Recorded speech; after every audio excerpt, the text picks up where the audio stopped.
వాళ్ళు చేస్తున్న అన్యాయం అని వాళ్ళకు కూడా తెలుసు. ఇప్పుడు దొంగతనం చేసేవాడి దగ్గరికి వెళ్ళి నువ్వు దొంగవరా, నువ్వు దొంగతనం చేయకూడదురా అంటే మాంతాడాడు. మా హిందూ సంఖ్య ఎక్కువ, మీ క్రైస్తవుల సంఖ్య తక్కువ అంటున్నారు. సరే, వాళ్ళ మాటకే వద్దాం. ఇప్పుడు ఎస్సీ ఎస్టీ హక్కులు తీశారు, రిజర్వేషన్ తీశారని చెప్పి మతోన్మాదులు సంకలు కొట్టుకుంటున్నారు. ఏ రిజర్వేషన్ ఆగిపోయినా వీటి కోసం యేసుని నమ్ముకోలేదు మేము. మాకు మోక్షాన్ని ఇస్తాడని మేము నమ్ముకున్నాం. మాకు ఉన్నా ఒకటే, ఊడిపోయినా ఒకటే. నిజంగా ఈరోజు క్రైస్తవుల సొమ్ముతో మతోన్మాదులు బ్రతుకుతున్నారు. ఎలాగంటారేమో. ఆయన ధర్మాన్ని రక్షించిన డబ్బులు తీసుకుని ధర్మాన్ని రక్షించమని ఎవరు చెప్పారు బ్రదరు? రక్షించే మనసు వస్తే ప్రతి ఒక్కరూ రక్షించుకోవాలి, అంతే కదండి. ప్రతి ఒక్కరు కూడా రక్షించుకోవాలి ధర్మాన్ని. ఎవడో ఒకడు రక్షించడం ఏంటి, ఆడి అకౌంట్లు మనం నింపడం ఏంటి? యేసుతో నడిచే వ్యక్తులతో పెట్టుకోవడం మహా డేంజర్. యేసు ప్రభు ఈ భూమి మీదకి వచ్చింది మన ఆస్తులు పెంచడానికో, మన డబ్బులు ఇవ్వడానికో, మన బిల్డింగులు కట్టడానికో కాదు. చాలా మంది నరకం ఉందంటే నువ్వు చూసొచ్చావా? ఏదైనా చూసాడానికి బ్రదరు ఆర్కే బీచా? యేసును ద్వేషిస్తున్న వాళ్ళందరూ ఒకటైపోయింది. మరి యేసును ప్రేమిస్తున్న వాళ్ళు ఒకటవ్వాలా వద్దా? Praise the lord. దేవుని నామానికి మహిమ కలుగును గాక. ఇప్పుడు మన మధ్య సహోదరి గ్లోరీ గారు ఉన్నారు. ప్రైజ్ లార్డ్ అమ్మా. వందనాలు సిస్టర్.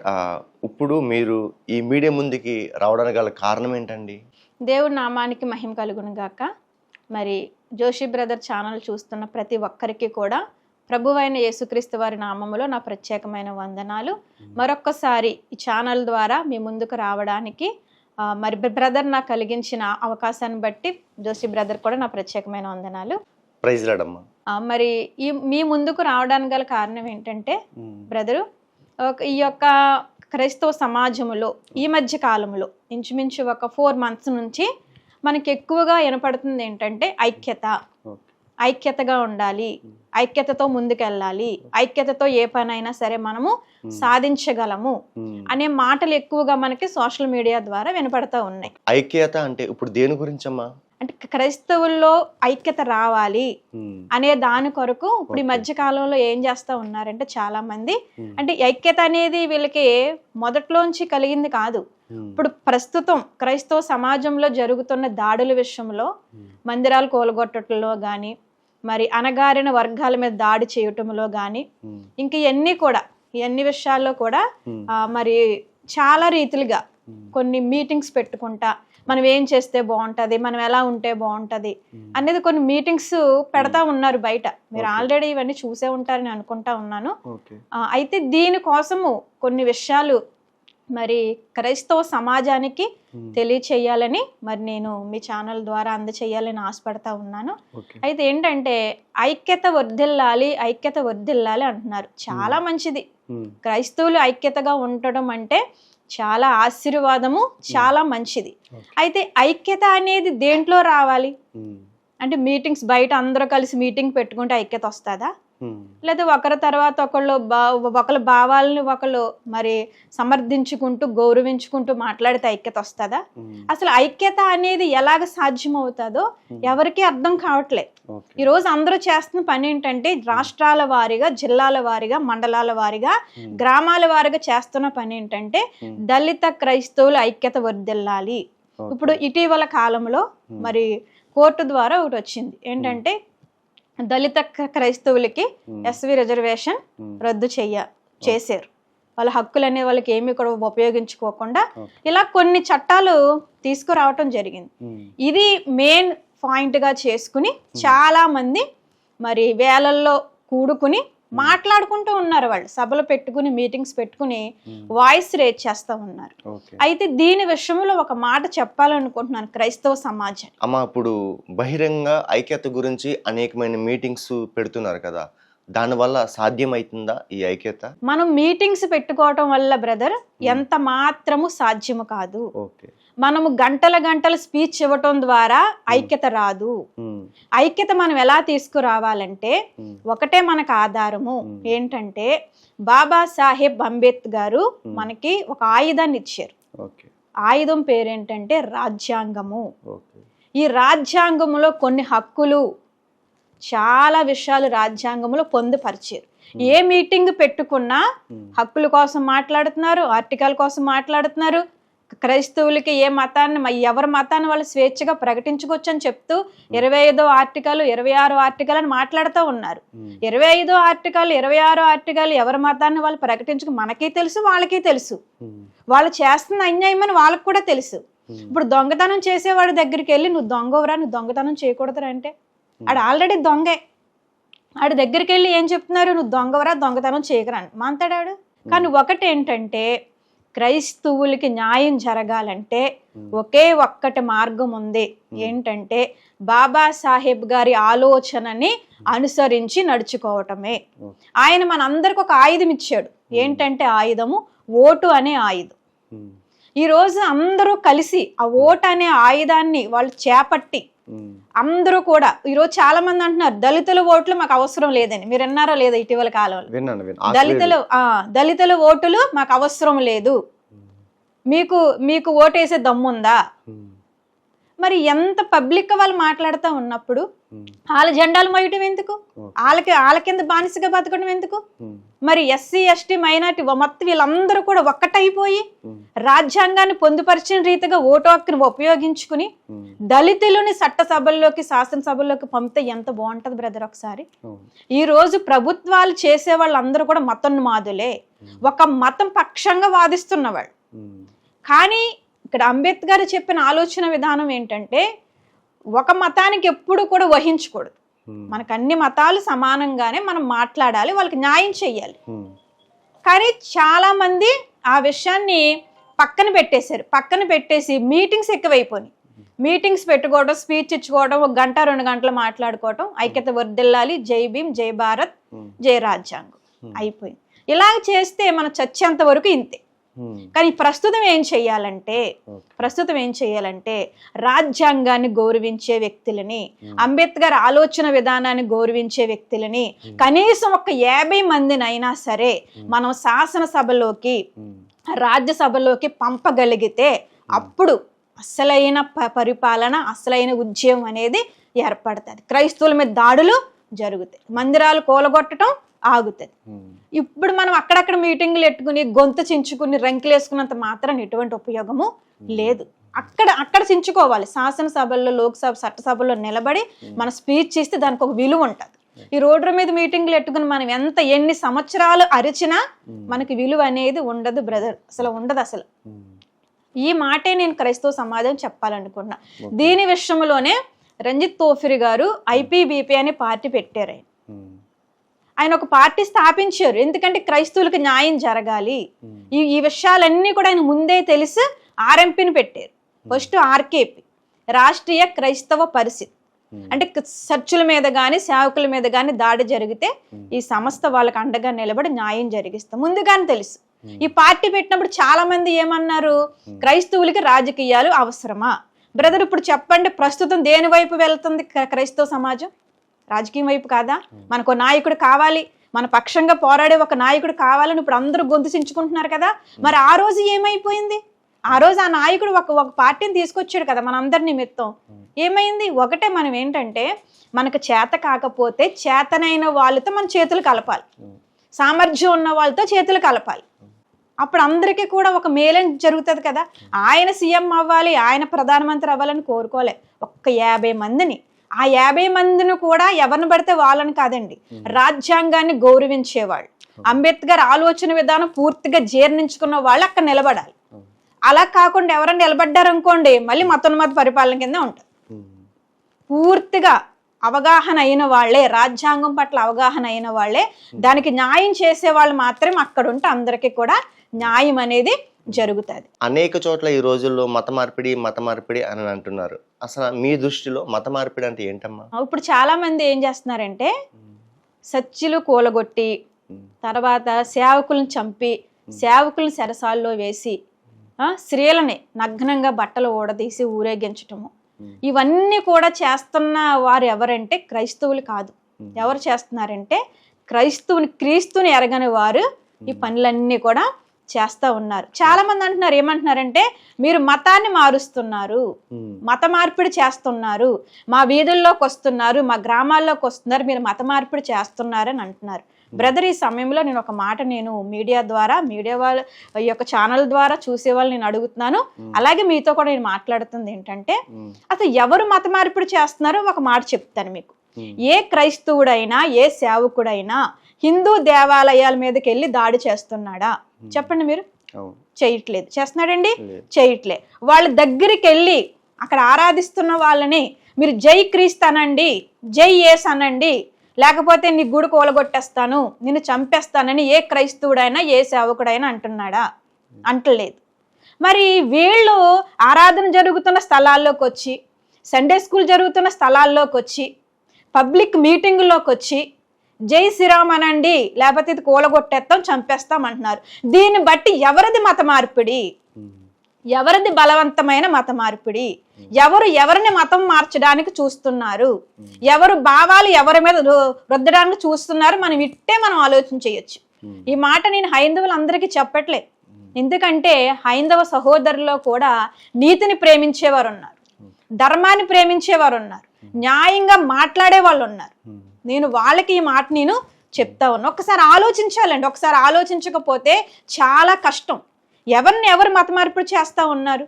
వీళ్ళు మందిరాల మీదకి వచ్చి, సేవకుల మీదకి వచ్చి కొట్టి వీళ్ళ అంత బలవంతంగా చేస్తూ ఉంటే దీన్ని రివర్స్ మాట్లాడుతున్నారు వాళ్ళు. ఇది మా భారతదేశము, ఇది మా హైందవ దేశము, మా జనాభా ఎక్కువ అనని మాట వినిపిస్తుంది. వాళ్ళు ఏంటంటే మా హిందూ సంఖ్య ఎక్కువ, మీ క్రైస్తవుల సంఖ్య తక్కువ అంటున్నారు. సరే, వాళ్ళ మాటకే వద్దాం. క్రైస్తవుల సంఖ్య తక్కువ అని అంటున్నారు కదా, తక్కువ అయినప్పుడు మత మార్పిడి ఎలా జరుగుతుంది? మతాలు ఎలా మారగలుగుతున్నారు? మత మార్పిడి జరిగితే నిజంగా సంఖ్య పెరగాలి కదా. మరి ఎప్పుడు చూసినా 2% ఎడుతుంది అక్కడ. మరి ఎలాగండి అది? మరి నిజంగా అది అబద్ధమే కదా. అంటే వీడు రాస్తున్న లెక్కలు తప్పు మాట. ఈ లెక్కలు వీడు చూపిస్తున్న జనాభా లెక్క తప్పు. నిజంగా మత మార్పిడి జరిగితే ఇక్కడ ఏం పెరగాలి? సంఖ్య పెరగాలి.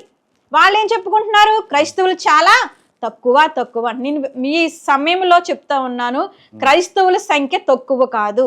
అలాగని వాళ్ళు ఏదో ఆశించి మతాన్ని మార్చుకున్న వాళ్ళు కాదు. ఇప్పుడు కూడా చాలా మంది దళిత క్రైస్తవులు కానీ మిగతా మైనారిటీ వాళ్ళు అన్న మాకు ఏ హక్కులు తీసేసినా, ఏ రిజర్వేషన్లు ఆగిపోయినా వీటి కోసం యేసుని నమ్ముకోలేదు మేము. మాకు మోక్షాన్ని ఇస్తాడని మేము నమ్ముకున్నాం. మాకు ఉన్నా ఒకటే, ఊడిపోయినా ఒకటే, ఇవేం మాకేం అవసరం లేదని చక్కగా చెప్తా ఉన్నారు వాళ్ళు. ఇప్పుడండి చాలా మంది పెద్ద పెద్ద సేవకులు సేవ చేశారు. పరంజ్యోతి అయ్యగారు చేశారు. ఏ రిజర్వేషన్ కొరకు ఆశపడి సేవ చేశాడైనా. తర్వాత ఆర్ఆర్కే మూర్తి గారు పరిచర్య చేశారు. ఏది రిజర్వేషన్ ఉందని సేవ చేశారు ఆయన? ఏం చేయలేదు కదండి. వాళ్ళు ఏమిని దేన్ని ఆశించలేదు. వాళ్ళు యథార్థ క్రీస్తు ప్రేమను ఆశించి క్రీస్తు ద్వారా తెలిసిన మార్గాన్ని ప్రజలకు వాళ్ళు కనపరిచారు అంతే. నిజంగా వాస్తవానికి బలవంతమైన మత మార్పిడి చేస్తున్న వాళ్ళు క్రైస్తవులు కాదు. ఎవరంటే హైందవులే, మతోన్మాదులు. హైందవులు అందరినీ కూడా మనం అనుకోకూడదు. కొంత గుంపు ఉంది. ఆ గుంపు దేనికి పనిచేస్తుందంటే వాళ్ళు పొట్ట నింపుకోవడానికి పనిచేస్తారు. వాళ్ళ కుటుంబాన్ని లగ్జరీ లైఫ్లు అనుభవించడానికి కొంతమంది హైందవ సోదరులకి వాళ్ళు ఏంటంటే ఇలాగ మన ధర్మం కోసం పోరాడుతున్నారు, లేదా మన యొక్క మన విజం కోసం పోరాడుతున్నారు, మన సహోదరుడు, మనం చాలా వీళ్ళకి మనం మంచి చెయ్యాలని చెప్పేసి అమాయకులు వాళ్ళ కష్టార్జితాలను తీసుకొచ్చి ఈ మతోన్మాదుల అకౌంట్లో వేస్తున్నారు. ఈరోజు కరుణాకర్ సుగుణా కానీ, లలిత కుమార్ కానీ, పంది ప్రసాద్ గారు కానీ వీళ్ళందరూ చేసేది ఏంటంటే అకౌంట్ నెంబర్లు పెట్టుకుని, నిజంగా వాస్తవానికి చెప్పాలంటే బ్రదరు, నా పరిశుద్ధ బైబిల్ గ్రంథము జోలికి రాకుండా మాట్లాడకుండా ఒక్క వీడియో కూడా వాడిది హైలైట్ అవ్వదు. నేను ఖచ్చితంగా ఈ మాట నేను చెప్తాను. ఎందుకంటే వాళ్ళు ఛానల్ స్టార్ట్ చేసిన కాడ నుంచి ఇప్పుడు దాకా చూడండి, ప్రతిదీ కూడా పరిశుద్ధ బైబిల్ గ్రంథాన్ని విమర్శించిన వీడియోలే. దీంట్లో ఆ తప్పు ఉంది, దీంట్లో ఈ తప్పు ఉంది, లేకపోతే వీళ్ళు ఎలా చేశారని అంటున్నారు కదా. దానికి దేవుడు అనుమతించాడా? ఆ పాపాన్ని దేవుడు హైలైట్ చేసాడా, ఒప్పుకున్నాడా అనేది ఆలోచన లేదు. పాపం చేసిన వ్యక్తులు ఎవరు, ఆ పాపం చేసిన వ్యక్తులకి ఏం జరిగింది ఏంటనేది అసలు ఏమీ కూడా ఆలోచన లేదు. భూత పుస్తకం అది ఒక సిచ్యువేషన్. లోతు ఉన్నారు ఇప్పుడు బైబిల్లో, లోతు కుమార్తెలు లోతుతో పాపం చేశారని పరిశుద్ధ బైబిల్ గ్రంథం మనకు అందరికీ తెలిసింది. అయితే లోతు కుమార్తెలను దేవుడు దీవించాడా, దేవుడు ఆశీర్వదించాడా? వాళ్ళు ఏమైపోయారంటే శత్రు సైన్యం అయిపోయారు, అమోరీయులు అయిపోయారు. వాళ్ళు ఒక శత్రు జాబితానికి సంబంధించిన వాళ్ళుగా కేటాయించబడ్డారు. దేవుడు దాన్ని ఏం ఆమోదించలేదే. అంటే ముందేం జరిగింది, తర్వాత ఏం జరిగింది అనేది వాళ్ళకి అనవసరం.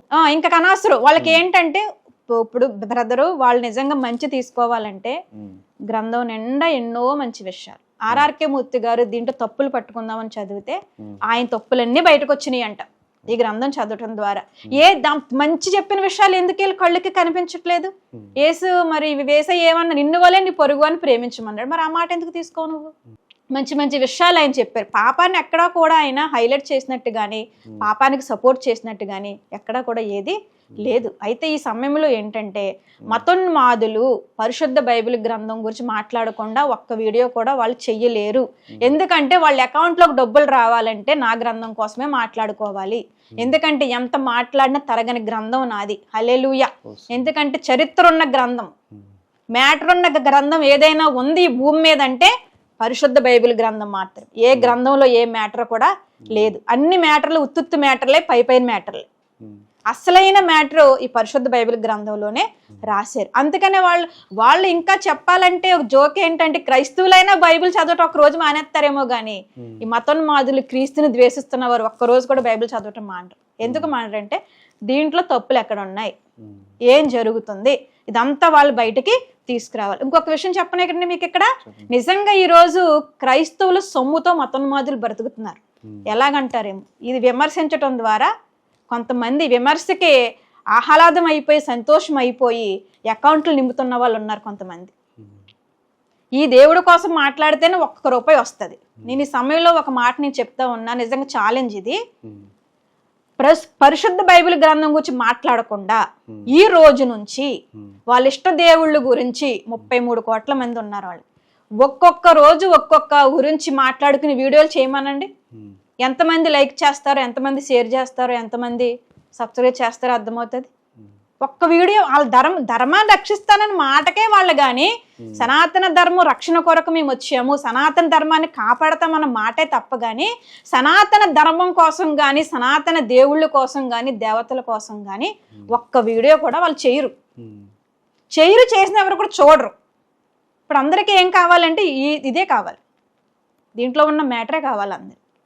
అందుకనే వాళ్ళు చేస్తారు. ఈరోజు కరుణాకర్ కానీ లలిత్ కుమార్ కానీ ఈ యేసుని ద్వేషిస్తున్న ఎవరైనా సరే ఎవరు సొమ్ముతో బ్రతుకుతున్నారంటే దేవుడు సొమ్ముతోటి బ్రతుకుతున్నారు. దేవుని విమర్శించకుండా వాళ్ళకి ₹1 రాదు. వాడు ఈ రోజు తింటున్న ఆహారం, పడుకున్న మంచం, వేస్తున్న ఏసీ అన్నీ కూడా ఎవరై అంటే మన ద్వారా వచ్చినాయి తీసుకుని మన మీద వాళ్ళు వీడియోలు చేస్తూ ఉన్నారు. ఎంతవరకు న్యాయం అది వాళ్ళకే మనం వదిలేయాలి. ఎందుకంటే పందుల ముందు ముత్యాలు జల్లొద్దు అన్నాడు దేవుడు. పంది ఎప్పుడు బురద కోసమే చూస్తుంది. వాళ్ళకి కావాల్సింది ఏంటంటే బురద. ఆ బురదను ప్రేమించే వాళ్ళు డబ్బులు వేస్తూ ఉన్నారు. నిజంగా నువ్వు సనాతన ధర్మం కొరకు గనక, ఇప్పుడు నేను ఈ యొక్క ఛానల్ ద్వారా చెప్తున్న మాట, నిజంగా వీళ్ళు సనాతన ధర్మం కొరకు ఎవరైతే సనాతన ధర్మాన్ని రక్షిస్తున్నాము, సనాతన ధర్మం కొరకు మా జీవితాలు త్యాగం చేస్తున్నారని వీడియోలు చేస్తున్నారు కదా, నిజంగా సనాతన ధర్మం రక్షించే వాళ్ళు అయితే నువ్వు ఫోన్పే నెంబర్ పెట్టుకోకూడదు, నువ్వు గూగుల్ పే నెంబర్ పెట్టుకోకుండా వీడియోలు చెయ్యి. ఆయన ధర్మాన్ని రక్షించినాక డబ్బులు తీసుకుని ధర్మాన్ని రక్షించమని ఎవరు చెప్పారు బ్రదరు? అంటే ధర్మాన్ని రక్షిస్తే డబ్బులు తీసుకుని రక్షిస్తారా? నిజంగా చాలా మంది హైందవులు అమాయకులు ఉన్నారు పాపం. వీడు రక్షించడం ఏంటి, ఏళ్ళు డబ్బులు వేయటం ఏంటి? రక్షించే మనసు వస్తే ప్రతి ఒక్కరూ రక్షించుకోవాలి, అంతే కదండి. ప్రతి ఒక్కరు కూడా రక్షించుకోవాలి ధర్మాన్ని. ఎవడో ఒకడు రక్షించడం ఏంటి, ఆడి అకౌంట్లు మనం నింపటం ఏంటి? ఈ ఆలోచన ఎవరికి రావాలి? హైందవ సహోదరులకి సహోదరి మనులకి రావాలి. ఆడెవడో వీళ్ళందరూ డబ్బు తీసుకుని ఎవడో బాగుపడటం ఏంటండి? ధర్మం రక్షించమనేది ప్రతి ఒక్కరికి ఉంటుంది కదా. ఇప్పుడు మనం ఉన్నాం క్రైస్తవులు, మన విశ్వాసాన్ని మనం కాపాడుకోవడానికి మనము చక్కగా దేవుడు అప్పగించి పని చేస్తూ ఉన్నాం. వీళ్ళు ఏమంటారు, మనకి ఎక్కడి నుంచి వస్తాయి అంటారు. విశ్వాసం మీద సేవ చేస్తున్న వాళ్ళం మనం. మరి ఈ విషయం మీరు చెప్తున్నారు, మరి పాస్టర్లో కూడా అనేక మంది phone pay, Google pay numbers పెడుతున్నారు. వీళ్ళు అదే అంటున్నారు. ఇప్పుడు ఏమంటున్నారు, మీరు దశమ భాగాలు తీసుకుంటున్నారు, మీరు ఫోన్ పే నెంబర్లు తీసుకుంటున్నారు, గూగుల్ పే నెంబర్లు పెడుతున్నారు, ఇది చేస్తున్నారు, అది చేస్తున్నారు అంటున్నారు. నిజమే, కరెక్టే, సరే. చాలా మంది ఫోన్ పే, గూగుల్ పే, ఇలా పెద్ద పెద్ద సేవ చేస్తున్న వాళ్ళందరూ కూడా కొన్ని వేల మందికి అన్నం పెడుతున్నారు, కొన్ని లక్షల మందిని పోషిస్తున్నారు, వృద్ధులను పోషిస్తున్నారు, యదవరాణులు పోషిస్తున్నారు, తల్లిదండ్రులు వదిలేసిన పిల్లలను చదివిస్తున్నారు, పెళ్లిళ్ళు చేయిస్తున్నారు, అనాథర్శలు కడుతున్నారు. అంతా ఎందుకండి, సాలిమాన్ గారు ఉన్నారు. ఆయన అద్భుతకరమైన పరిచర్య. ఆల్రెడీ ఆయన కోసం ఇంతకు ముందు కూడా మీ ఛానల్లో ఒక వీడియో చేశాను. ఆయన ఎంతో మందిని పోషిస్తున్నాడు. ఎన్నో చేస్తా ఉన్నాడు. ఆయన కూడా ఈ మతోన్మాదులు లేపేద్దాం, తీసేద్దాం, ఏదో చిన్న మొక్క అనుకుని ఆయన లేకుండా చేసేద్దాం, తండ్రి సన్నిధి ఎలా ఉంటుందో అని చెప్పేసి అనుకున్నా. బ్రదర్, ఈ సమయంలో ఒక మాట చెప్తున్నాను, దేవుడితో నడిచే వ్యక్తులతో పెట్టుకోకూడదు. ఇక్కడ దేవుడు అంటే మళ్ళీ ఎవరంట, యేసుతో నడిచే వ్యక్తులతో పెట్టుకోవటం మహా డేంజర్. క్రైస్తవుల జోలికి రాపోవటం మంచిది. ఆయన ఎంతో ఇది చేశారు. ఈరోజు ఆయన సేవ ఎలా ఉంది? సోషల్ మీడియా చూడండి ఒకసారి, ప్రతిరోజు మందిరము ఓపెనింగే ఏదో ఒక చోట.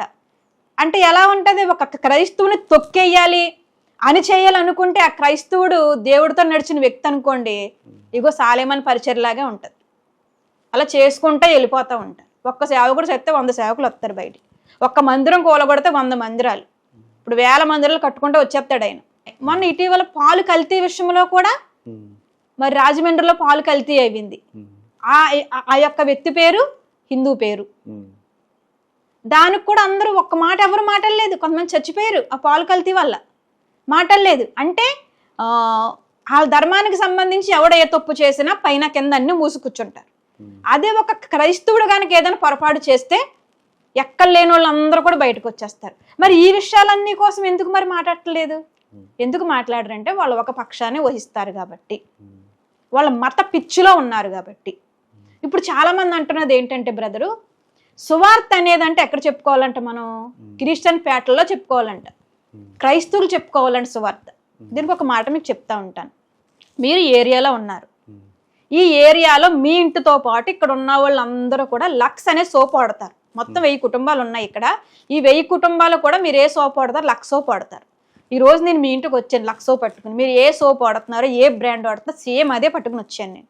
వచ్చి మీకు నేను చెప్తా ఉన్నాను, ఇదిగో ఈ సోప్ చాలా మంచిది, మంచి బ్రాండు, మంచి సువాసన, మురికంతా పోతుంది, మీకు 60 వచ్చినా సరే 20లా కనపడతారు. నేను ఏ 4 మాటలు చెప్తాను. మరి నేను సేమ్ ఏ బ్రాండ్ వాడుతున్నాను అదే బ్రాండ్ మీరు వాడుతూ ఉన్నారు. మీరు ఏం చెప్తారు అప్పుడు? నాకు ఆల్రెడీ మా దగ్గర ఉందమ్మా, ఇంకా అవసరం లేదని చెప్తాను.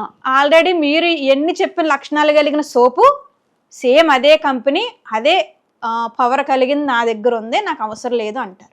అప్పుడు మీతో మాట్లాడి నేను 1000 మందితో మాట్లాడతానా? ఏం చేస్తాను అక్కడ నుంచి? అవునా మా కంపెనీ వాడుతున్నారా, వెరీ గుడ్, చాలా మంచిదని అక్కడ నుంచి నేను వెళ్ళిపోతాను. ఎక్కడికి వెళ్తాను? ఆ సోపు వాళ్ళని వాళ్ళ దగ్గరికి వెళ్తాను. మరి వీళ్ళకి లాజిక్ అసలు పనిచేస్తుంది అంటారు అసలు ఏమన్నాని? బుర్రలు మొత్తం పాడైపోయినాయన్నమాట. దానివల్ల మైండ్ పనిచేయట్లేదు వాళ్ళకి. సువార్త అనేది అసలు ప్రచారం అంటే ఏంటి చెప్పండి? అసలు ప్రచారం అనేది ఎందుకు చేస్తారు? ప్రచారం అనేది దేనికి? తెలియని వాళ్ళకి చెప్పడమే ప్రచారం. ఇప్పుడు గ్రామాల్లోకి వస్తారు, బట్టల ప్రచారం, షాపులు, పలానా షాపు ఓపెన్ అవుతుంది అంటే ఎవరికి తెలియదు, కొత్త షాపు, వాడు ఏం చేస్తాడు? ప్రచారం చేస్తాడు. తెలిసిన ఉన్న వాళ్ళందరూ ఏం చేస్తారు? అక్కడికి వెళ్తారు, వాళ్ళకి నచ్చితే ఐటమ్స్ తీసుకుంటారు, లేకపోతే లేదు. షాప్కి వెళ్ళిన దాకా ఉండి నా వస్తువు కొనకుండా బయటకు వెళ్తే లేపెత్తాను చంపేస్తానని ఏ షాప్ అని అంటాడా? అండు. కానీ వీళ్ళు అంటారు.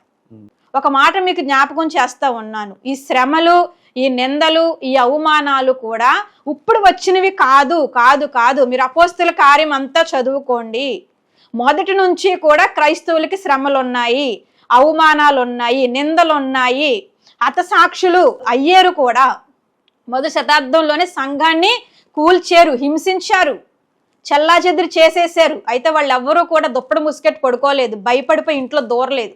ఏం చేశారంటే ధైర్యంగా దేవాలయంలోకి వెళ్ళి అందరూ కలిసి బిగ్గరగా ప్రార్థించినప్పుడు అక్కడ భూమి కంపించినట్లుగా లేఖనం తెలియజేస్తూ ఉంది. పరిశుద్ధాత్మది వాళ్ళందరి మీదకి వచ్చాడు. ఎందుకు వచ్చాడంటే ఈరోజు మనం చెప్పుకుంటున్నాం కదా ఐక్యత అని.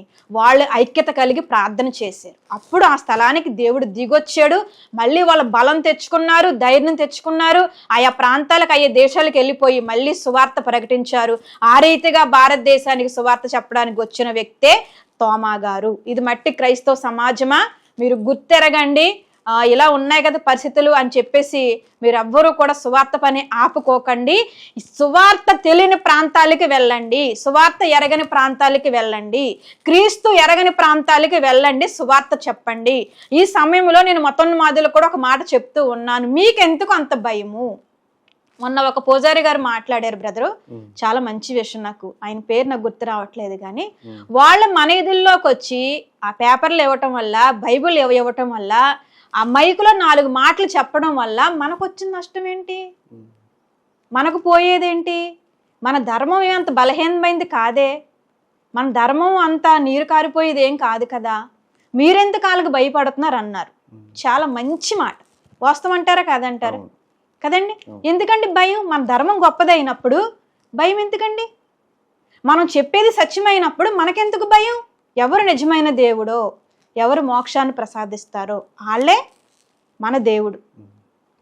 యేసుప్రభుని నమ్ముకోవడం డబ్బు కోసం, ఆస్తుల కోసమో కాదు, నిత్య జీవం కోసం.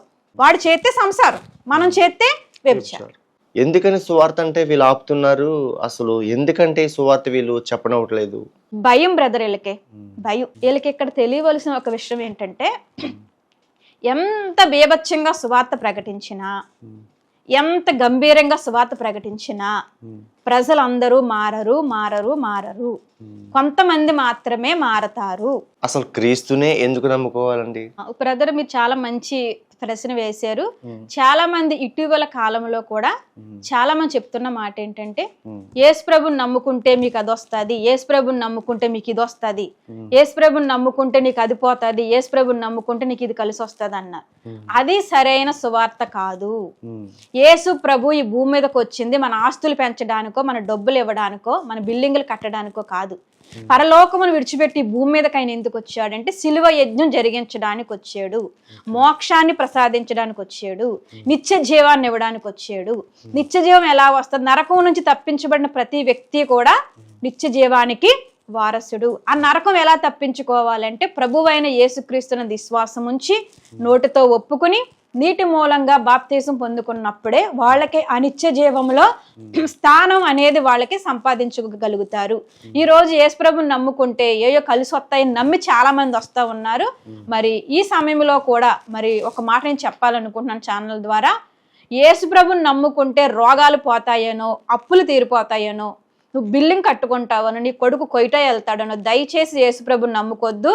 అవి చేయడానికి యేసయ్య ఈ భూమి మీదకి రాలేదు. అతి ముఖ్యమైన పని చేయడానికి వచ్చాడు, నేను నరకం నుండి తప్పించడానికి. చాలా మంది నరకం ఉందంటే నువ్వు చూసొచ్చావా? ఏదైనా చూసిరాడానికి బ్రదర్ ఆర్కే బీచా, తాజ్మహల్, లేకపోతే చార్మినారా చూసి సెల్ఫీ తీసుకుని ఆహా ఊహా అనుకోవడానికి? నరకం కోసం పరిశుద్ధ బైబిల్ గ్రంథం ఖచ్చితంగా చెప్తున్న స్టేట్మెంట్ ఏంటంటే, అగ్ని ఆరదు, పురుగు చావదు. యుగయుగములు మన గ్రంథమే కాదు, హైందవ గ్రంథాల్లో యమలోకం ఉందని, మరి యమలోకములో కూడా యముడు భయంకరమైన శిక్షలు అమలు చేస్తాడని చెప్పేసి, కాగే నూనెలో వేస్తాడని, వేడివేడి స్తంభాన్ని కట్టేస్తారని, ఇవన్నీ కూడా హైందవ గ్రంథాల్లో కూడా ఉన్నాయి. నరకం ఏ మతం చెప్తున్నా నరకం ఉంది. ఖురాన్ చెప్తున్న నరకం ఉంది, దోకాజ్ అంటే నరకం ఉంది. హైందవ సాంప్రదాయ ప్రకారం చూసుకుంటే యమలోకము, నరకం ఉంది. మరి పరిశుద్ధ బైబిల్ గ్రంథ ప్రకారం చూసుకుంటే నరకం ఉంది. అలాగే స్వర్గం ఉంది. స్వర్గం అంటారు వాళ్ళు, మనం పరలోకం అంటాం. ఎవరికైనా సరే నరకము, స్వర్గం అనేది ఉంది. ఈ నరకాన్ని ఎలా తప్పించుకోవాలంటే ఒకటే మార్గం, యేసు మాత్రమే. ఆయన ఎందుకు అనుకోవాలమ్మా? అసలు యేసు రక్తమే అని ఎందుకు అనుకోవాలి? యేసు మాత్రమే ఎందుకంటే ఆయన నీ కొరకు, నా కొరకు, మనందరి కొరకు బలి జరిగించాడు. ఎందుకంటే రక్త ప్రోక్షణం ఆవశ్యకము, తదరత్వం పరమాత్మేన పుణ్యదాన బలియాగము. అంటే పరమాత్ముడే ఒకానొక సమయానికి ఈ భూమి మీదకి వచ్చి రక్తము చిందించి పాప క్షమాపణ సర్వ మానవాళికి చేస్తాడు. అది మనిషి రక్తము, ఒక మానవుడు చిందించే రక్తం కాదు, దేవాది దేవుడే భూమి మీదకి వచ్చి చిందించే రక్తం. ఆ రక్తములోనే విడుదల, విమోచన. ఇప్పుడు అంతా ఎందుకు? మన జాతరలు ఏమైనా జరుగుతున్నప్పుడు మన కుటుంబం నిమిత్తం, మన పాపాల నిమిత్తం కొన్ని జంతువులు మనం తీసుకెళ్తా ఉంటాం. ఎందుకొరకు రక్తం చిందిస్తాం? పాపం కొరకే. ఇప్పుడు మనం ఏం చెయ్యక్కర్లేదు, ఆల్రెడీ యేసు ఈ భూమి మీదకి వచ్చి బలైపోయాడు, యజ్ఞం జరిగించాడు. ఈరోజు మీరు, నేను, మనందరము ఆల్రెడీ మనం చేసాం, దేవుడు నమ్ముకొని విశ్వసించాము. తెలియని వారు చేయవలసిన పని ఏంటంటే ఆయన విశ్వాసం ఉంచటమే. దేవుడు ప్రేమమయుడు అంటున్నారు కదా, మరి దేవుడే నరకానికి మనుషుల్ని ఎందుకు వేస్తున్నారు అని ప్రశ్న వినబడుతుంది. దానికి మీ సమాధానం అమ్మా? చాలా మంది ఏంటంటే యేసుప్రభుని నమ్ముకోకపోతే నరకంలో వేసేస్తాడని అంటారు. యేసుప్రభుని నమ్ముకోకపోతే నరకంలో వేసేయటం కాదు, నరకాన్ని తప్పించుకోవాలంటేనే యేసుప్రభుని నమ్ముకోవాలి. ఎందుకు నరకం అంటే, నరకము ఎవరి కోసం చేయబడిందంటే అది అపవాది కొరకు ఏర్పాటు చేయబడింది. దుష్టుడు దుష్ట కార్యక్రమాలు చేసిన వాళ్ళు అందరూ కూడా ఎక్కడికి వెళ్తారని నరకానికే వెళ్తారు.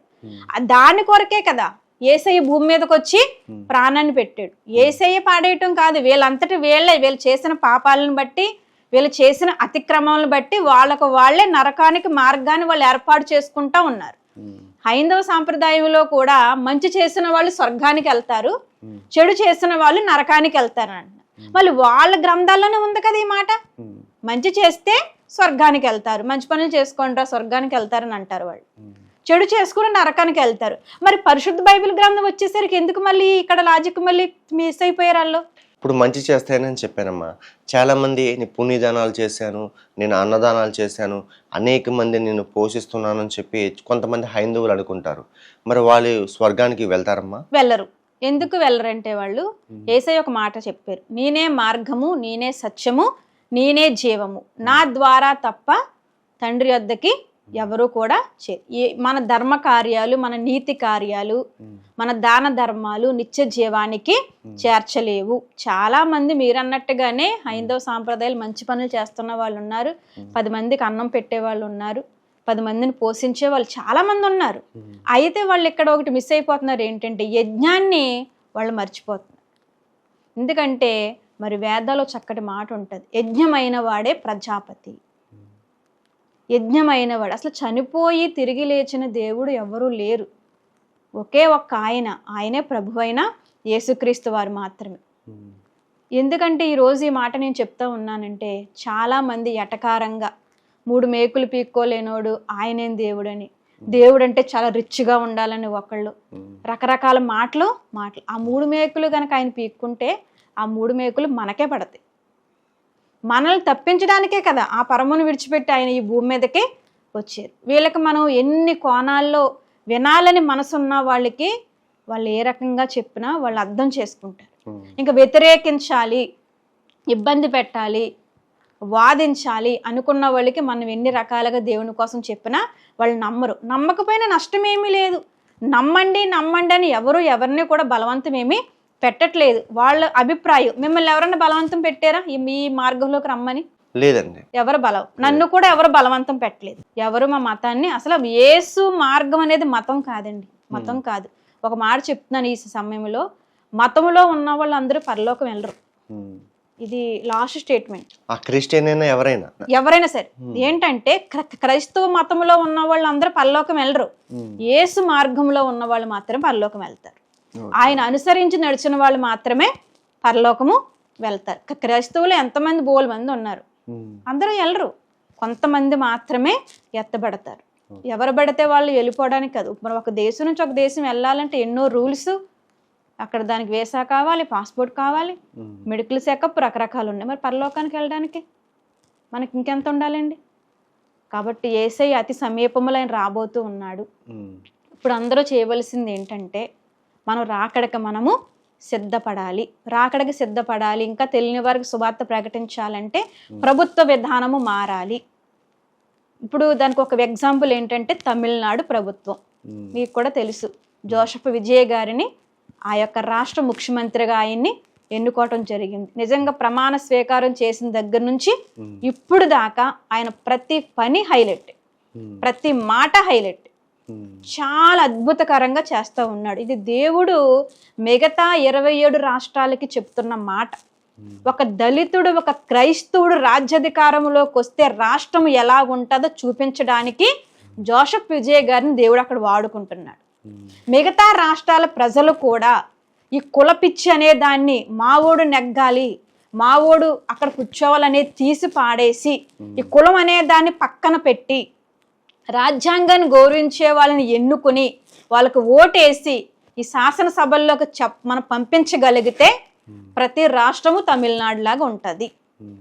ఎందుకంటే క్రైస్తవుడు నిజముగా దేవుణ్ణి నమ్ముకుని ఆయన రాజ్యాంగాన్ని గౌరవించే వ్యక్తి జోసెఫ్ విజయ్ గారు.